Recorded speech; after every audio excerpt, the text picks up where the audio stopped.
देखिए, ये मीडिया उडिया का नाम मत लीजिए। उसकी मृत्यु हो गई है, अब उसकी लाश को ढोया जा रहा है। कोई मीडिया अब इस देश के अंदर एग्जिस्ट करता ही नहीं। हकीकत ये, कुछ लोग हैं जो अपना ढोल पीट रहे हैं और उस ढोल का भी आवाज बहुत दूर तक जा नहीं रही है। तो मीडिया की डेथ हो चुकी है, अब सिर्फ लाशें ढोई जा रही हैं। उसके नाम पर लोगों को बेवकूफ बनाने का एक धंधा चल रहा है। दूसरी बात यह हमें समझना चाहिए कि यह सिर्फ क्या मीडिया का संकट है, अगर जिसके बारे में बार बार बात करते हैं, क्या सिर्फ यही है? तो शायद हम इस समस्या को समझ ही नहीं पा रहे। शायद हम इसका, जब तक आप इस समस्या को समझेंगे नहीं, जब तक आप मर्ज को नहीं समझेंगे, तब तक इलाज कैसे करेंगे? हकीकत यह है कि मीडिया में जो कुछ भी दिखाई पड़ रहा है, जो कुछ भी आपके सामने है, वो बहुत तेजी के साथ बढ़ते हुए कैंसर का सिर्फ एक रिफ्लेक्शन है। अब ये हमें बैठ के सोचना है कि कैंसर 4th स्टेज में पहुंच गया, टर्मिनल स्टेज में पहुंच गया या नहीं पहुंचना है। 1st 2nd स्टेज से तो बाहर निकल चुका है। इसलिए सबसे पहले यह समझना पड़ेगा कि है क्या चीज। ये चीज दरअसल एक विचारधारा है जो 1925 में जिसका जन्म दिया गया। उस विचारधारा के मूल में दो चीजें हैं। भयंकर तरीके से इंफीरियरिटी कॉम्प्लेक्स, भयानक, और दूसरा नफरत। लेकिन उनकी एक चीज की तारीफ करनी पड़ेगी, गजब का पेशेंस, धैर्य और सब्र तो गजब का है। जब सब लोगों ने उनको रिजेक्ट कर दिया, जब सबने उनको खारिज कर दिया, तब भी वो अपना काम से झुका के करते रहे, अपने आप को कंसोलिडेट करते रहे, और अंत में उस जगह पर पहुंच गए जहां उनको आज इस देश के 35-36% लोगों को अपने साथ लाने में मदद मिल गई, समर्थन मिल गया। तो ये एक आइडियोलॉजिकल वॉरफेयर है। जब आइडियोलॉजिकल वॉरफेयर होता है तो वो एकांगी नहीं होता, मल्टी डायमेंशनल होता है, बहुआयामी होता है। जो चीज आज हम मीडिया में देख रहे हैं, यहां से बहुत थोड़ी दूर पे है न्यायपालिका। जजेस के नाम आप ले लीजिए और आपको पता चल जाएगा उनका फैसला क्या होने वाला है। बहुत सारे ऐसे लोग हैं जिनकी रीढ़ की हड्डी गायब हो चुकी है, और कुछ ऐसे लोग हैं जो कन्विंस्ड हैं कि यही होना चाहिए।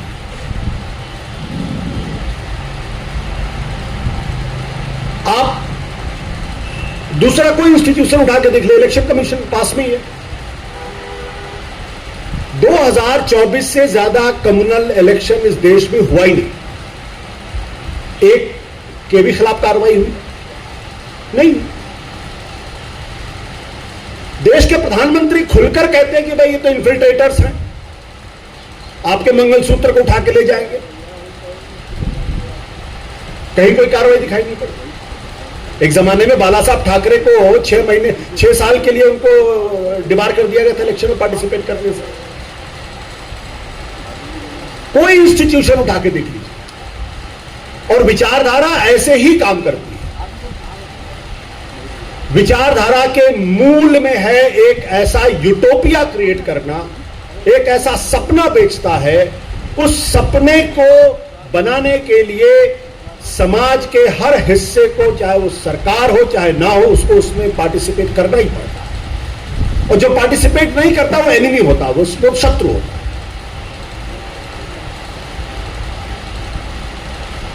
तो अगर मीडिया उस सपने के बनाने में अगर हिस्सेदारी नहीं करेगा तो मीडिया का असर कलम हो जाएगा। अगर जुडिशरी नहीं करेगी तो उसको भी खत्म कर दिया जाएगा। अगर इलेक्शन कमीशन नहीं करेगा तो इलेक्शन कमीशन भी सर्वाइव नहीं करेगा। और अगर अपोजिशन उसमें कुछ उल्टी सीधी बात करने की कोशिश करेगा तो वो भी जेल जाएंगे। तो मुझे इस बारे में कभी कंफ्यूजन नहीं था कि आज की जो स्थिति है उसमें इंडिपेंडेंस नाम की कोई चीज नहीं है। या तो आप विचारधारा के साथ हैं या विचारधारा के खिलाफ हैं।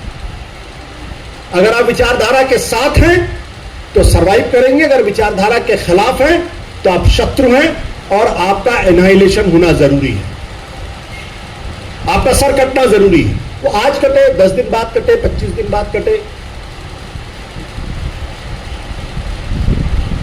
आज जिस हम इस्लामोफोबिया की बात कर रहे हैं, क्या ये सिर्फ मुसलमानों का सवाल है क्या?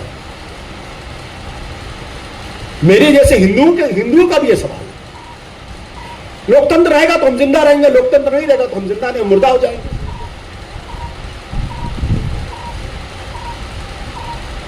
तो जिंदा रहने की जो जद्दोजहद है वो हर उस आदमी के सामने एक बड़ा सवाल बन के खड़ा हो गया है जो दरअसल आजाद ख्याल का है, जिसको इस देश के लोकतंत्र पर यकीन है, जो भारत के संविधान को मानता है और जो भारत की सभ्यता को पूरी तरीके से समझता है। और यह सवाल सिर्फ लोकतंत्र या संविधान बचाने का नहीं है। जो लोग इस सभ्यता की वजह से इसको विश्वगुरु बनाने की बात करते हैं, उनका मानना यह है कि दरअसल यही वो मूल है जिनकी वजह से भारत को इतने सालों के लिए गुलाम बनाया गया, जिसको परवर्टेड वर्च्यूज कहते हैं। तो जिसको आप सत्य, करुणा, अहिंसा, शांति, प्रेम, टॉलरेंस, सहिष्णुता जिसको आप बोलते हैं और जिस पर आप गर्व महसूस करते हैं कि देखिए हमारा धर्म कितना उदात्त धर्म है, उनको इसकी उदात्तता पर प्रश्न चिन्ह है। ये इसकी उदात्तता को बदलना चाहते हैं। उनको चाहिए एक क्रूर किस्म का, रूथलेस किस्म, क्योंकि धर्म युद्ध में दूसरी कोई बात होती नहीं है। तो इसलिए ये हम जिसको समझते हैं कि मीडिया का एक चरित्र ऐसा हो गया है, ये तो होना ही है। दिक्कत क्या है कि हमारे यहां आज की तारीख में देखिए इस चीज को सिर्फ 2 लोगों ने इस देश को इस चीज को समझा था कि कितनी खतरनाक ताकत है। महात्मा गांधी ने, इसलिए कभी उन्होंने कॉम्प्रोमाइज नहीं किया और ये बार बार महात्मा गांधी को खत्म करने, दरअसल ये पूरी लड़ाई ही महात्मा गांधी को खत्म करने की लड़ाई है, क्योंकि अहिंसा जो है वो एंटीथीसिस है। उनको लगता है कि अहिंसा ने इस देश की सभ्यता के, इस देश के लोगों को कमजोर कर दिया, इसलिए विदेशी आए और उन्होंने हम पे कब्जा किया। इसलिए इस अहिंसा को नहीं होना चाहिए। इसलिए कभी सम्राट अशोक का जिक्र नहीं करते। तो ये दूसरा, पंडित जवाहरलाल नेहरू। दुर्भाग्य की बात यह है कि जिस पार्टी को सबसे ज्यादा नेहरू के बारे में बात करनी चाहिए, वो नेहरू के बारे में बात करने में उनको शर्म होती है। 1951 का जो पहला लोकतांत्रिक चुनाव हुआ, अगर आप उसको ध्यान से पढ़ें तो आपको लगेगा कि उस वक्त जवाहरलाल नेहरू जो बात कह रहे थे वो उस खतरे को तब पहचान रहे थे और उसके जानिब पे जो उन्होंने बातें कही, एक तरीके से उन्होंने रेफरेंडम कर दिया और उस खतरे को आने वाले कई दशकों के लिए दूर कर दिया, इतना डिस्क्रेडिट किया। इसलिए आज जो अटैक नेहरू के ऊपर होता है, जो लगातार नेहरू पर अटैक होता है, हर चीज के लिए नेहरू पर अटैक होता है, वो इसीलिए होता है क्योंकि ये जानते हैं कि जिस दिन नेहरू खड़े हो जाएंगे उस दिन इनकी दुकान बंद हो जाएगी। जिन दिन गांधी जी खड़े हो जाएंगे उस दिन। और हकीकत में ये नेहरू पर हमला इसलिए करते हैं क्योंकि आज की तारीख में भी ये खुलकर गांधी के ऊपर हमला नहीं कर सकते। इनके सबसे बड़े दुश्मन तो गांधी है। तो नेहरू पर अटैक करना आसान है क्योंकि वो सरकार में थे, वो प्राइम मिनिस्टर थे। और जब आप सरकार में होते तो 10 काम करते, 5 काम लोगों को तकलीफ होती उससे। गांधी जी कभी सत्ता में थे नहीं, कभी सरकार नहीं चलाई उन्होंने। जिसको गांधी जी ने अपना उत्तराधिकारी कई साल पहले बनाया था, क्यों बनाया था उसका उन्होंने खुद जिक्र किया है।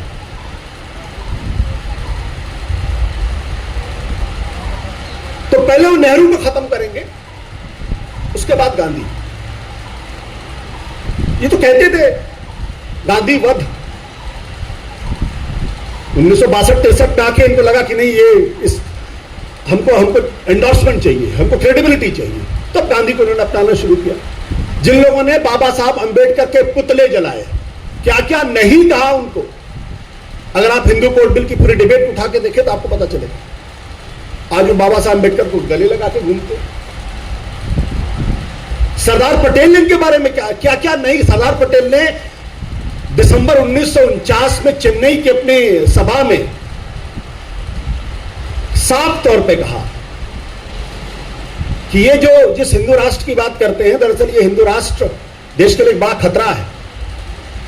और उन्होंने कहा संविधान मानना पड़ेगा, झंडे को तिरंगा तिरंगा सलाम करना पड़ेगा। और कहते तुम कहते हो कि हम तुम पर यकीन करें, कहते कुछ हो करते कुछ हो, ये खेल तुमको खेलने नहीं देंगे, ये सरदार पटेल ने कहा। तो ये पूरी कोशिश है कि इतिहास में नेहरू को अलग थलग कर दो। एक बार अगर आपने नेहरू को खत्म कर दिया तो उसके बाद गांधी पर अटैक करना, गांधी को खत्म करना आसान हो जाएगा। ये उस दिशा में जा रहा है।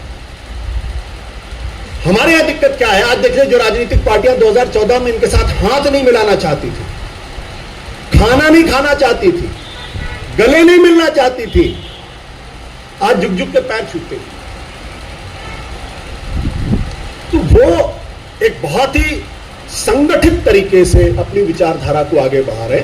जब तक उस विचारधारा के बरक्स एक पैरेलल विचारधारा उतनी ही मजबूती के साथ, उतनी ही प्रतिक्रिया के साथ जवाब नहीं देती है, तब तक इस लड़ाई को लड़ना आसान नहीं। ये सिर्फ मुसलमानों का सवाल नहीं, ये आशुतोष का भी सवाल है, ये भाषा जी का भी सवाल है, ये राम पुनियानी जी का भी सवाल है, अशोक पांडे जी का भी सवाल है।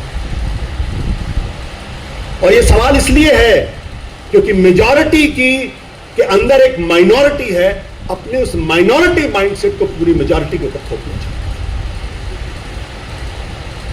दे are suffering from a complex. ये जो कॉम्प्लेक्स है, तो जब तक दलित खुलकर सामने नहीं आएगा, जब तक उसको यह नहीं लगेगा कि बाबा साहब अंबेडकर की पूरी विरासत को खत्म करना चाहते हैं, और उनकी विरासत को खत्म करने का मतलब यह है कि जो हजारों साल तक जो गैर बराबरी का जो सिलसिला था उसको खत्म करके आपको पुनः उसी गैर बराबरी मिला के खड़ा करते हैं। जब तक इस देश का दलित इस बात को नहीं समझेगा, दुर्भाग्य की बात है ऐसे नेता हैं जो हर पार्टी में फिट हो जाते हैं क्योंकि सब जगह उनको सत्ता चाहिए। जब तक इस देश का पिछड़ा नहीं समझेगा इस बात, और जब तक पिछड़े दलित और माइनॉरिटीज के लोगों के अंदर एक सहमति नहीं बनती है, तब तक आप इसका मुकाबला नहीं कर सकते। इसलिए हमको बहुत लंबी लड़ाई के तैयार रहना चाहिए और किसी भी कुर्बानी के लिए तैयार रहना चाहिए, किसी भी बलिदान के लिए तैयार रहना चाहिए। ये इतनी आसान लड़ाई नहीं है, वो बहुत प्लान करके चलते हैं। वहां से हम आज के बारे में सोचते हैं, वो 25 साल बाद की प्लानिंग करके चलते हैं। ये जो 25 साल बाद की प्लानिंग है, कब क्या करना है, कैसे करना है, कौन सी गोटी फिट करनी है, कौन से नैरेटिव को खड़ा करना है, वो उन सब चीजों को लेके चलते हैं। हमारे यहां वो एकता नहीं, हमारे यहां उस पर अभी कोई सोच नहीं है। इसलिए सिर्फ मीडिया का प्रश्न नहीं है, और दुर्भाग्य की बात यह कि हम सब लोग उसी मीडिया का हिस्सा हैं। और अंतिम में इतनी सी बात कहूंगा, 2014 के पहले जो सरकार की पक्षकारी करते थे उनको दलाल कहा जाता था, आज जो सरकार के साथ खड़ा हुआ उसको पत्रकार कहा जाता है। बहुत